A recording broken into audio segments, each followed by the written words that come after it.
Launching तो सब लोग करेला, लेकिन भोजपुरी में पहली बार पीवीआर में गाना लॉन्चिंग हो रहा है। यानी भैया हॉल में कायदे रूप से पूरा हॉल बुक करके अब पावर स्टार पवन सिंह के गाना हॉल में जौन बाकी लॉन्चिंग हो रहा बा। ई तो सुनला के बाद से बहुत लोग के खटक गई हुई नू। अरे भाई ये पवन सिंह हैं, ये वही करते हैं जो कोई नहीं किया रहता है, क्योंकि भाई पावर स्टार पवन सिंह लकीर पारने से ही जाने जाते हैं। तो भाई पवन सिंह के चाहे वाला लोग तार लोग के बता दी कि बहुत बहुत बहुत बधाई बा भाई। गाना फाइनली भाई आ गई बा ग्लोबल म्यूजिक जंक्शन पर।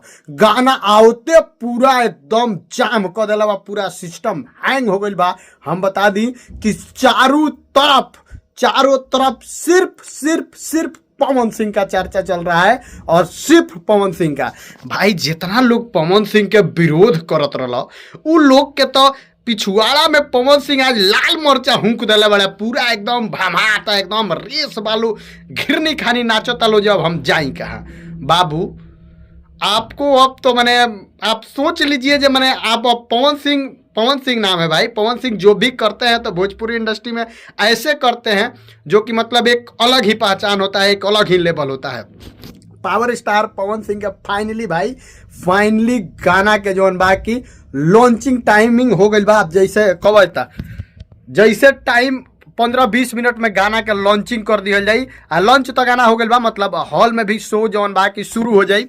आप पवन सिंह के लखनऊ में कायदे रूप से एकदम पवन सिंह के सारा चीज रखल गई बा। भाई पावर स्टार पवन सिंह के चाहे वाला लोग सबसे पहले बता दी कि भाई यही चीज के इंतजार रहा। हमनियों के दुखित रहनी से भैया खाली हवे बनी का, लेकिन ना भाई जितना हवा बन रहा ओकरा से 20 गुना ज्यादा काम होता, और ओकरा से 20 गुना ज्यादा कहीं ना कहीं हो जी व्यवस्था बा। सबसे पहले बता दी कि पावर स्टार पवन सिंह और शिल्पी राज मिल के गौले वालों का तारा ओढ़नी के दीवाना, जेमें कि बहुत ही बेहतरीन विकास मेहता काम करे बड़े जी की साउथ इंडस्ट्री के गुंडा हुन, जौन की बहुत चर्चित गुंडा हुन, जेकर नाम मतलब पूरा कायदे रूप से हर जगह प्रचलित बा, सब लोग पहचानता, सब लोग जानता।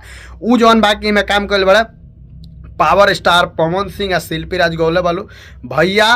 प्रिंस प्रियदर्शी के लिरिक्स बा, प्रियांशु सिंह के म्यूजिक बा, लेकिन पावर स्टार पवन सिंह 4 चांद लगा दिला बड़े। आई जौन बा कि गाना काले से वायरल हो गया, लेकिन जैसे वीडियो हम कहत न बनी कि जब क्वालिटी रहेगा ना तो वायरल होने से मतलब नहीं है। पवन सिंह के वीडियो में क्वालिटी है, वीडियो आते पूरा चक्का जाम हो गई बा, पूरा सिस्टम हैंग हो गई बा।